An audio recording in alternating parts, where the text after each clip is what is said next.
कहाँ पे वो विभीषण, कहाँ है उनकी लंका, है कहाँ पे वो विभीषण, कहाँ पे उनकी लंका।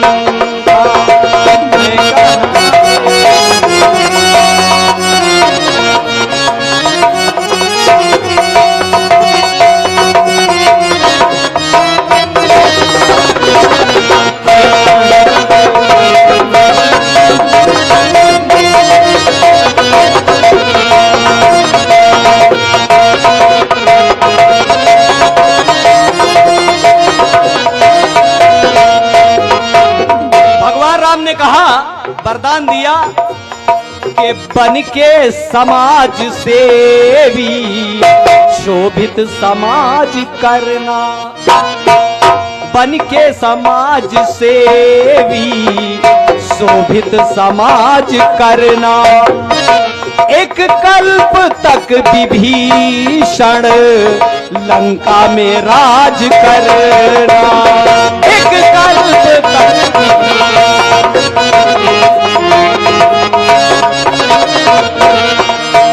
बन के समाज सेवी शोभित समाज करना, एक कल्प तक विभीषण लंका में राज करना।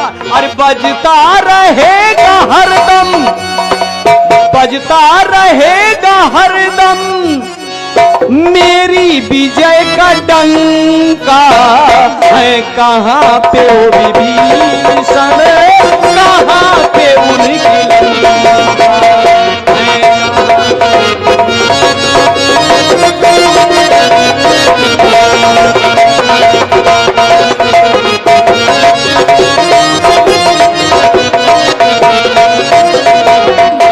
है कहाँ पे वो विभीषण। क्या भगवान राम का वरदान झूठा है क्या? क्या रामचरितमानस झूठी है क्या? क्या हम झूठे हैं क्या?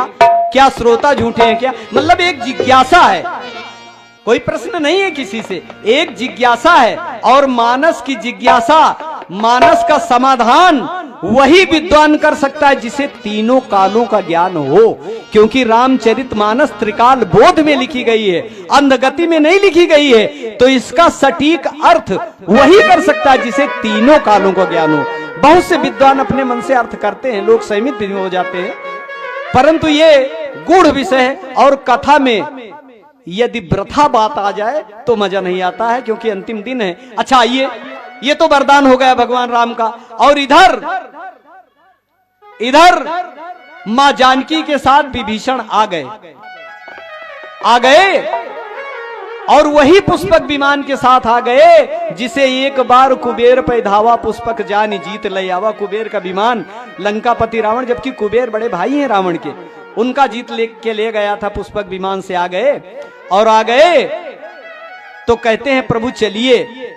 भगवान राम कहते हैं भाई जल्दी तो हमको भी है, इसलिए कि भरत ने भी प्रतिज्ञा की है कि 14 वर्ष के बाद यदि आप समय से अयोध्या नहीं आए तो मैं चिता में प्रवेश कर जाऊंगा। तो हमें भरत का भी ध्यान रखना है। तो करते क्या है?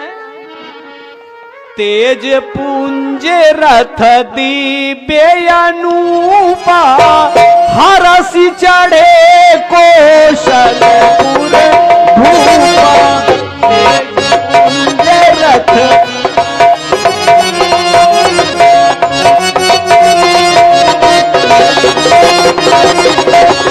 तेज पुंज रथ दिव्य अनूपा, हरसि चढ़े कौशलपुर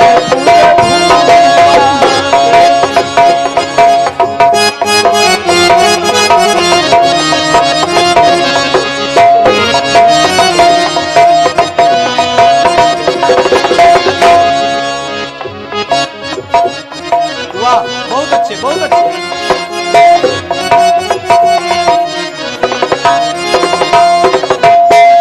तेज पुंज रथ दिव्य अनूपा, हरसि चढ़े कौशलपुर भूपा। सभी वानर वीरों के साथ भगवान श्री राम उस पुष्पक विमान पर चढ़ करके अयोध्या की ओर प्रस्थान करते हैं। और प्रस्थान करते हैं, जब एक स्थान पर आते हैं तो हनुमान जी कहते हैं महाराज, भगवान श्री राम का हाँ बजरंगबली बोलो। बोले महाराज यही मेरी माता अंजनी रहती हैं। और मैं चाहता हूं कि विमान को थोड़ा उतार दिया जाए नीचे, उनके मैं दर्शन कर लूं, उनसे आशीर्वाद ले लूं। भगवान राम ने कहा, अरे ये तो मेरा बड़ा सौभाग्य है, चलिए मैं भी मां अंजनी के दर्शन किए लेता हूं। विमान उतरा और जिस पर्वत पर अंजनी जी रहती थी, हनुमान जी उसी पर्वत पर भगवान श्री राम, लक्ष्मण और सबको ले गए। हनुमान जी ने मां अंजनी को प्रणाम किया। मां अंजनी ने कहा, हनुमान कहां थे, बहुत दिनों के बाद आए। बोले, मां मैं ही अकेले नहीं आया हूं, मेरी माता आदि शक्ति मां जानकी भी साथ हैं, मर्यादा पुरुषोत्तम हमारे इष्ट हमारे प्रभु भगवान श्री राम भी साथ हैं, उनके छोटे अनुज श्री लक्ष्मण भी साथ हैं, तो हम और वानर वीर भी हमारे साथ हैं। तो बोले, ये इतने लोगों की क्या आवश्यकता है? बोले, मां जो लंका का राजा रावण है, उसने मां जानकी का अपहरण कर लिया था, तो हम लोगों ने उससे युद्ध किया, उसकी लीला समाप्त कर दी, जीवन लीला समाप्त कर दी। उसके बाद हम प्रभु श्री राम के धाम अयोध्या को जा रहे हैं, विमान से हैं, पैदल नहीं है, न किसी ट्रेन से हैं, तो हमने सोचा कि चलिए आपका आशीर्वाद ले ले। अंजनी ने कहा, हनुमान जब तुम ये बता रहे हो कि तुम्हारे मर्यादा पुरुषोत्तम की पत्नी का अपहरण लंकापति रावण ने किया, तो तुमने अपने प्रभु को इतना कष्ट क्यों दिया? तुमने रावण का वध क्यों नहीं किया? लक्ष्मण जी बोले माता जी, रावण कोई कीड़ा मकोड़ा या मच्छर नहीं है। रावण हनुमान जी के मारने से नहीं मरता। अंजनी जी बोली, अरे लखनलाल कैसी बात कर रहे हो, क्यों नहीं मरता? बोली, लक्ष्मण जी बोले, नहीं भाई नहीं मरता, इसको आप मानिए। तो अंजनी ने कहा, नहीं, हमारे पुत्र के अंदर वो सामर्थ्य है लक्ष्मण, और सुनिए मैं तुम्हें उस सामर्थ्य का प्रमाण दे रही हूं। अंजनी ने अपने स्तन से, अपनी छाती से दूध गारा और उस दूध की धार से उस पर्वत के 7 खंड हो गए। बोलिए हनुमंत लाल की। जब 7 खंड हो गए तो लक्ष्मण जी चौंक गए। तो अंजनी ने कहा कि मैंने ये दूध अपने पुत्र बजरंगबली को पिलाया है, और तुम्हारी माताओं के दूध में ये शक्ति नहीं है कि एक मिट्टी के ढेले को पिघला दे। तो कैसे नहीं हनुमान जी मार सकते थे? लेकिन हनुमान जी ने कहा, मां ये इसको यहीं छोड़िए, प्रभु की आज्ञा नहीं थी, और उसने भी वरदान ले रखा था कि मैं मरूं, मेरा अंत हो तो प्रभु के ही हाथों हो। और इधर देखिए, उसके बाद में चूंकि कहानी संक्षिप्त करनी है ना भाई, तो सब अंश सारे प्रसंग थोड़ा थोड़ा आ जाएं, तो इसलिए अब आइए अयोध्या में प्रवेश करते हैं। इधर भरत जी चिता तैयार किए हुए हैं, और जैसे ही हनुमान जी जाकर के संदेश देते हैं, सीता राम सहित प्रभु आवत, संदेश देते हैं, भरत जी गदगद हो जाते हैं और पहुंचते हैं तो पूरे अयोध्या का जनसैलाब उमड़ पड़ता है। पूरी अयोध्या के लोग आ जाते हैं, स्त्री पुरुष सब आ जाते हैं, बूढ़े बच्चे सब आ जाते हैं, और भगवान राम हर व्यक्ति से मिलते हैं, हर व्यक्ति से मिलते हैं। और कैसे मिलते हैं?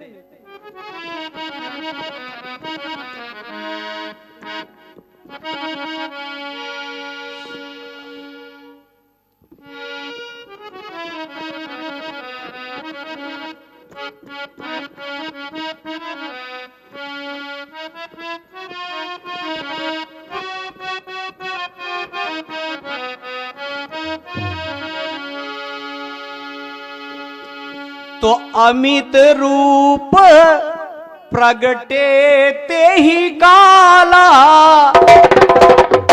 जितने वहां पर लोग थे, हर एक व्यक्ति से भगवान श्री राम मिल रहे हैं। तो गोस्वामी जी लिख रहे हैं, अमित रूप प्रगटे ते ही काला, जथा जोग मिले सब ही कृपाला।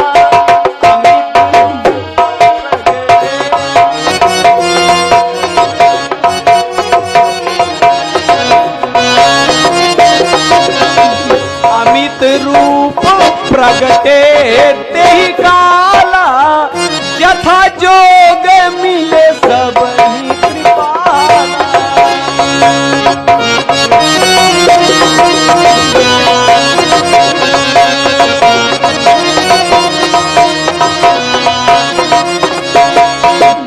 अमित रूप प्रगटे ते ही काला, और जथा जोग मिले सब ही कृपाला। सबसे मिले और मिलने के बाद में सबसे पहले वो मां कैकेयी के चरण स्पर्श करने गए, और कैकेयी ने जैसे ही देखा भगवान राम को गले लगा लिया, गले लगा लिया। भगवान श्री राम ने कहा, मातेश्वरी यदि और कोई इच्छा और कोई आदेश मेरे लिए हो तो आदेश कीजिए। कैकेयी के भाव बदल गए। उसने कहा, अरे बेटा राम, आदेश नहीं, आज ये छोटी मां तुमसे एक निवेदन कर रही, एक प्रार्थना कर रही है। भगवान राम ने कहा, प्रार्थना नहीं, आदेश दीजिए आप मेरी मां हैं। तो कैकेयी कहती क्या है कि मैं ये चाहती हूं, मेरी इच्छा राम ये है कि अगले जन्म में तुम हमारे गर्भ से जन्म लो, हमारे पुत्र के रूप में जाने जाओ। भगवान राम सोचने लगे, मुस्कुराए। कैकेयी ने कहा, हां क्यों नहीं करते? भगवान राम ने कहा, मां आपके दूध में वो गुण है कि आपका दूध, उसका गुण भरत जी ही पालन कर पाए रहे हैं। भरत जी ही उस दूध के गुण को निभा सकते, सबकी बात बस के बात नहीं है। लेकिन यदि आप ये चाह रही, ये कह रही हैं, तो चलिए द्वापर में मैं जन्म तो लूंगा, प्रकट तो होऊंगा, परंतु आपका दूध नहीं पीऊंगा, इसलिए कि आपके दूध में जो गुण है उसके प्रत्यक्ष प्रमाण भरत जी हैं। तो जब द्वापर युग आता है तो प्रकट तो होते हैं मथुरा की जेल में देवकी के गर्भ से,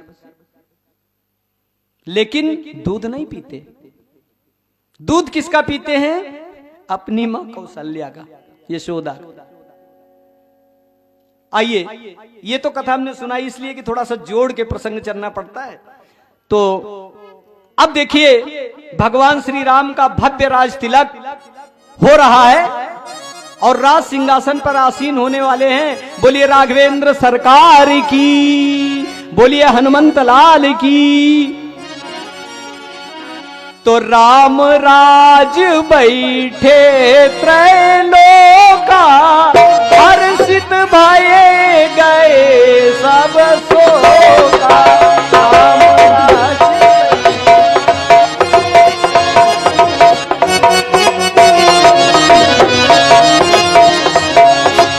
राम राज बैठे त्रिलोका, हर्षित भये गए सब शोका।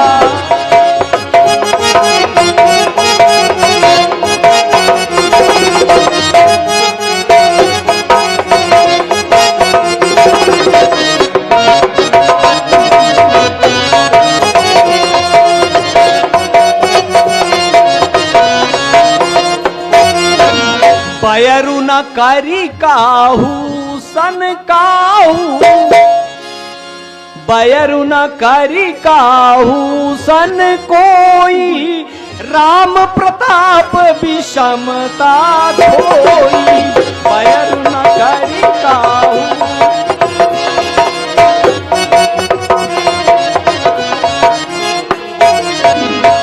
देखिए, हमने बताया कि हम सभी व्यास समय सीमा से बंधे हुए हैं और आदरणीय उद्घोषक महोदय के द्वारा हमें ये पर्ची प्राप्त हो गई है समय समाप्ति की।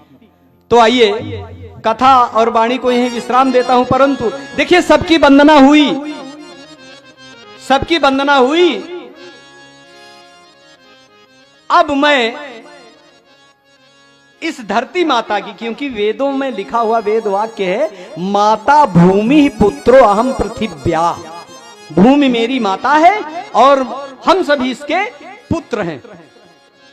और एक निवेदन, वाणी और कथा को विश्राम दूं, क्योंकि आज से इस श्री राम कथा का समापन है। अभी हम भी विदा ले लेंगे आप सबसे, फिर भविष्य में जब आप बुलाएंगे तो फिर देखा जाएगा। तो निवेदन यह करना चाहूंगा जनता जनार्दन से कि प्रारंभ के दिन से लेके आज तक 8 दिवस आप लोगों ने हमारी कथा को सुना, तो यदि कथा वाचन के दौरान यदि हमसे कोई भी भूल से भूल हो गई हो तो अपना बेटा समझ के, अपना भाई समझ के, कुछ भी समझ के हमें क्षमा कर दीजिएगा, क्योंकि भूल होना स्वाभाविक है। तो जो भी त्रुटियां हो गई हो उनकी हम क्षमा याचना आप सभी जनता जनार्दन से कर रहे हैं। आइए मां धरती की प्रतिष्ठा में एक अंतिम गीत हो जाए, उसके बाद में हम अपना स्थान ले लेते हैं।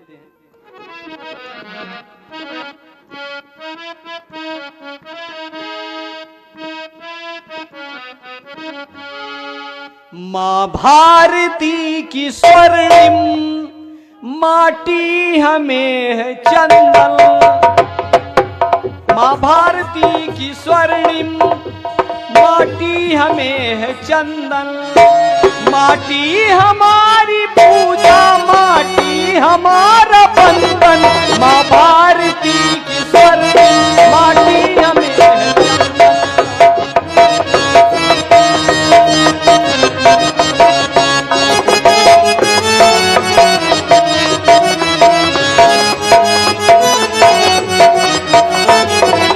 मां भारती की स्वर्णिम माटी हमें है चंदन, मां भारती की स्वर्णिम माटी हमें है चंदन, माटी हमारी पूजा माटी हमारा बंधन, मां भारती की स्वर्णिम माटी हमें।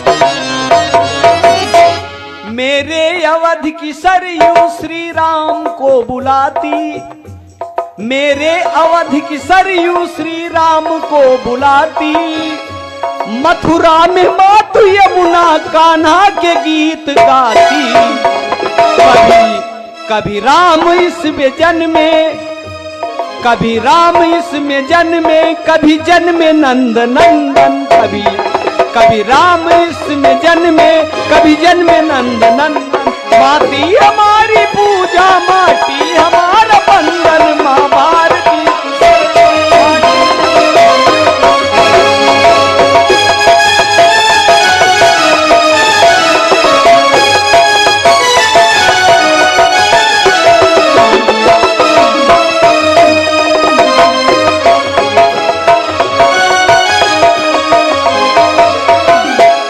कभी श्याम इसमें खेले, कभी खेले नंद नंदन, तो माटी हमारी पूजा माटी हमारा बंधन।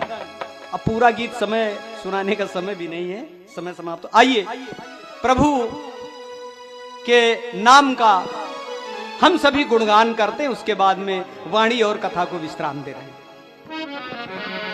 सभी बोलेंगे राम राम राम राम राम राम राम राम, सीता राम सीता राम सीता राम सीता राम,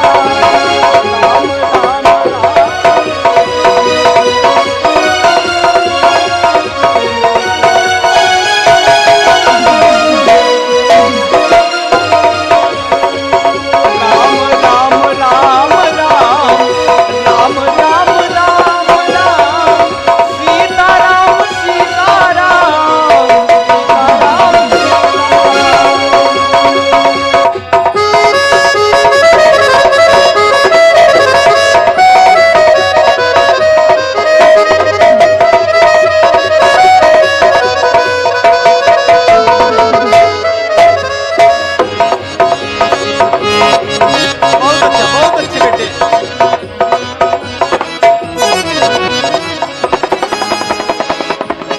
बोलिए राजा रामचंद्र की, बोलिए अनंत बलवंत हनुमंत लाल की, बोलिए भोलेनाथ की, बोलिए यज्ञ भगवान की, सभी देवताओं की, सभी माताओं की, हर हर महादेव। सभी को हृदय से धन्यवाद देते हुए मैं अपनी कथा और वाणी को विश्राम देता हूं। बहुत बहुत धन्यवाद, बहुत बहुत धन्यवाद। जय श्री राम, जय श्री राम। बोलो श्री रामचंद्र भगवान की, यज्ञ पुरुष भगवान की। मैं द्वितीय निमंत्रण आए हुए सुकुल बाजार की पावन धरती कामाख्या पीठा, कामाख्या पीठ के पुजारी श्री संत सुरेंद्र दास जी महाराज, अगर आप तक आवाज पहुंच रही हो तो आप समय का ध्यान देते हुए शीघ्राशीघ्र मंच की ओर महाराज जी प्रस्थान करेंगे। श्री सुरेंद्र दास जी कामाख्या पीठाधीश्वर, आपसे करवत्र निवेदन है, अगर आप तक आवाज पहुंच रही हो तो आप आने की कृपा करें। श्री रामचंद्र भगवान की बहुत बहुत धन्यवाद है।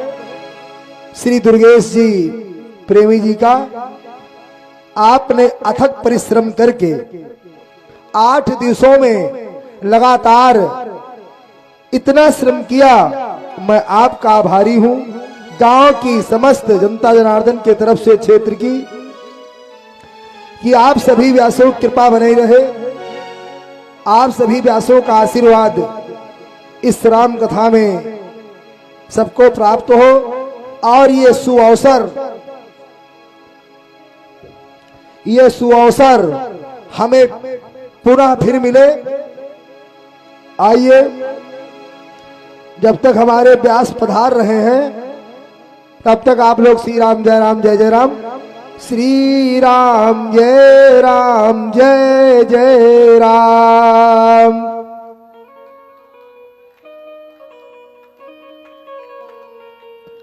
श्री राम जय जय राम।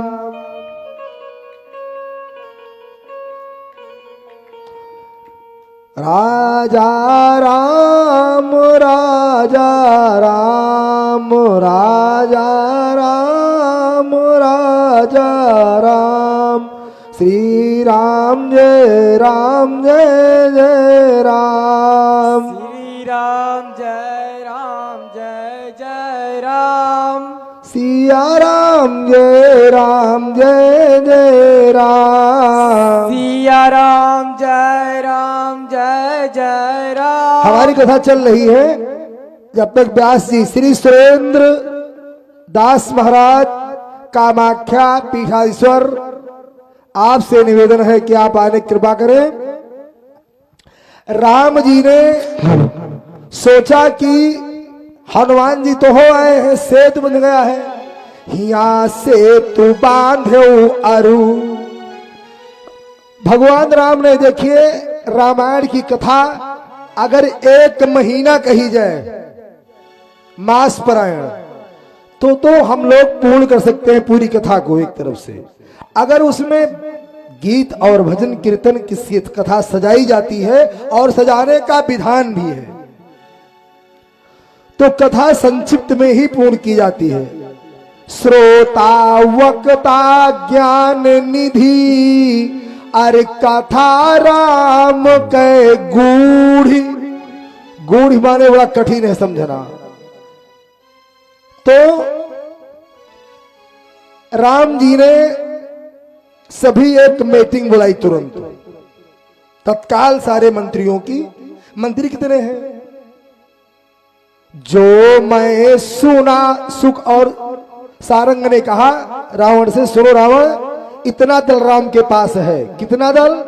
जो मैं सुना अर श्रवण 10 कंदर, अर पदुमो 18 यूथप बंदर। यूथ पठी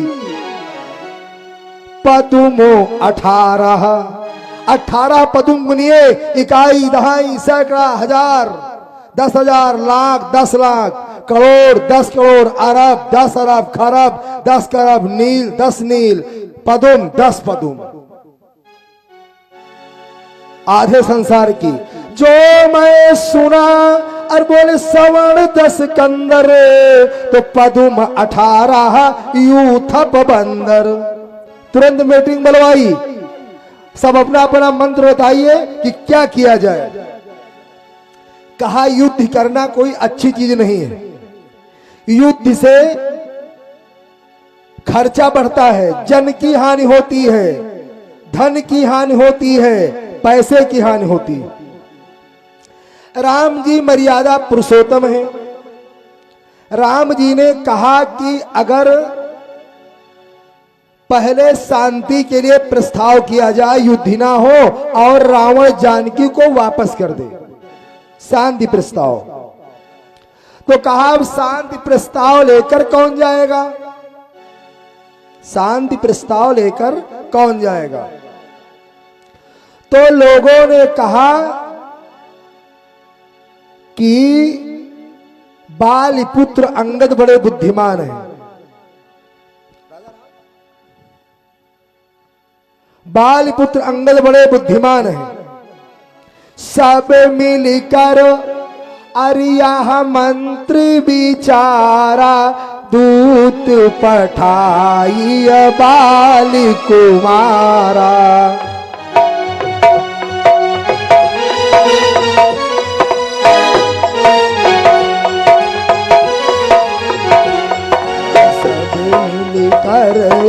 मंत्र बिचारा दूत पठाई बाल कुमारा।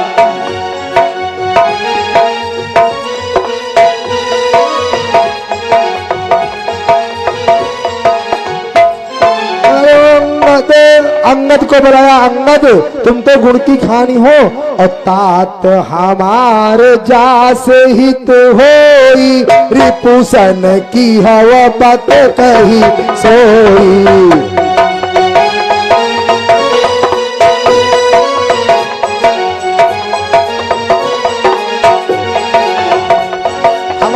अंगद तुम जा तो रहे हो, तुम बड़े बुद्धिमान भी हो, जाना रावण को समझा देना।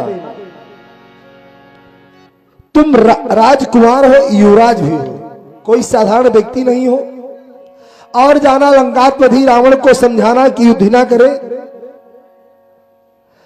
जानकी को वापस कर दे आदर के साथ। लंकापति लंका को भेजा अंगद को। अंगद लंका जा रहे हैं तो लोगों में खलबली मच गई। अरे वही बानर फिर आ गया, इसने लंका जा रहा है, वही बानर फिर आ गया। सब लोगों में खलबली मच गई। हनुमान जी महाराज फिर आ गए, वही बानर हनुमान। पूछते हुए हनुमान ने अंगद जी पहुंच गए रावण के दरबार में। कहा भाई कौन हो तुम? कहा मेरा नाम अंगद है। अंगद हो? कहा हाँ। कहा तुम्हारा पता क्या है? रावण ने पूछा। कहा मैं बाली का पुत्र अंगद हूं। अरे तुम बाली के पुत्र अंगद हो? कहा हाँ। तो कहा तुम तपस्वियों के दूत कैसे बन गए? तुम तपस्वियों के दूत कैसे बन गए? अरे तुम्हारा पिता बाली तो बड़ा ही बलवान था और तुम कह रहे हो कि मैं राम का दूत हूं। अरे तुम राजा, और फिर तुम्हारे पिता को उसने मार डाला। तुम उनके ही दूत बन गए। तुम्हारे पिता का को मारने वाले के तुम दूत बन गए। अंगद तुमको धिक्कार है, तुम्हारा जीना धिक्कार है। अंगद तुम्हारे पिता को राम ने मारा और तुम उनके दूत बन गए हो। अंगद जी ने कहा मेरे पिता ने अनीति के पथ पर पैर रखा था, हमारे पिता ने अनीत के पथ पर पैर रखा था, इसलिए उनका वध हुआ। भाई का हिस्सा ले लेना, भाई का हिस्सा ले लेना और जबरदस्ती किसी की नारी का हरण करके बल के साथ अपने पास रखना, ये अनीति थी, इसलिए बाली का वध हुआ। मेरा नाम अंगद है, मैं तुम्हें समझाने आया हूं दशानन।